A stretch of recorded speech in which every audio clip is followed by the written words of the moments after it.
वो भक्ति कोई काम की नहीं है। क्यों? क्योंकि भगवान मांगना क्या है? मैं आपसे कुछ नहीं मांगूंगा। अरे मुझे तो पिताजी के दर्शन करने थे, सो पिताजी मेरे सामने खड़े हैं और मेरी इच्छा नहीं है महाराज। बोले मांगो ना, क्या मांगते हो? बोले हमें वो कछु ना चाहिए।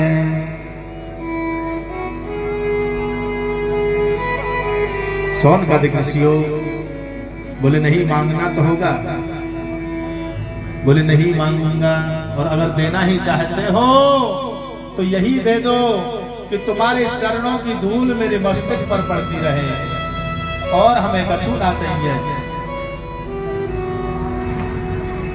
महाराज बिल्कुल मना कर दिया। लेकिन ध्यान से सुनना, आज भगवान विष्णु ने ध्रुव जी को 36,000 वर्ष का राज्य दिया। आज भी ध्रुव जी इस पृथ्वी पर राज्य करते हैं। आपने देखा होगा जब फेरा पढ़ते हैं, पंडित जी फेरा पढ़वाते हैं, तो उस समय सबके एंड में कहते हैं कि इन फेराओं के जो साक्षी हैं कि अग्नि देवता जब तक अग्नि में सामग्री रहेगी तब तक साक्षी है। बोले भैया जो बराती हैं, ये बराती कब तक हैं? जब तक भोजन करेंगे ना तब तक बराती रहेंगे, फिर वो भी घर को चले जाते हैं। बोले पंडित जी कब तक के साक्षी रहते हैं? बोले जब तक दक्षिणा ना मिले। बोले फेराओं की दक्षिणा पंडित जी को मिल गई, वो भी घर को चला जाएगा। बोले इन फेराओं के साक्षी कौन है? बोले उत्तर दिशा में ध्रुव जी महाराज हैं। तो फेराओं के साक्षी उत्तर की तरफ ध्रुव जी को प्रणाम करते हैं कि नहीं? वर वधू को देखा होगा, फेराओं के समय उत्तर में ध्रुव जी को प्रणाम किया जाता है। तो आज भी वही ध्रुव जी इस पृथ्वी पर राज्य करते हैं। ऐसे परम वंदनीय ध्रुव जी को प्रणाम करते हैं। बोलो ध्रुव जी महाराज की जय हो। देखिए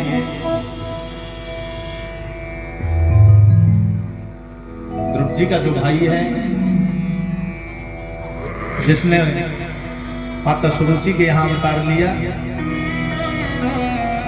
उसे उत्तम कहते हैं। ध्यान से सुनना, जैसी माता जी होती है ना वैसा ही को बेटा हो गए।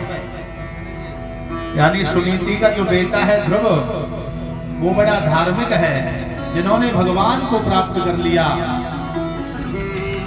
और सुरुचि का जो बेटा है, जिसको बोलते हैं उत्तम, बड़ा पापी है महाराज, जो यक्षों के बगीचों में चला गया, उनके बगीचों को उजाड़ दिया। यक्षों ने ध्रुव जी से भी कहा कि अपने भैया को समझा लो, लेकिन नहीं माने। तो आज यक्षों ने उत्तम को इतना मारा, जिससे वो उत्तम गोविंदाय नमो नमः को प्राप्त हो गया। तो देखिए आज ध्रुव जी ने जैसे देखा कि भाई को यक्षों ने मारा है, तो बड़ी भारी सेना को इकट्ठा किया और यक्षों को मारने के लिए ध्रुव जी जा रहे हैं। लेकिन सामने से महाराज बाबा स्वयंभू मनु आ रहे हैं। उन्होंने देखा कि मेरा बेटा ध्रुव अपनी सेना को लेकर कहां जा रहा है।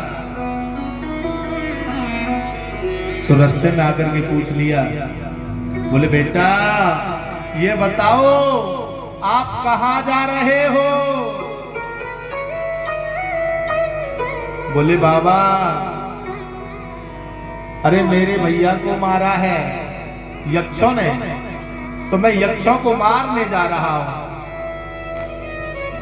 आज स्वयं मनु ने समझ लिया कि ध्रुव जी ने भगवान को प्राप्त तो कर लिया है, लेकिन विवेक नहीं है।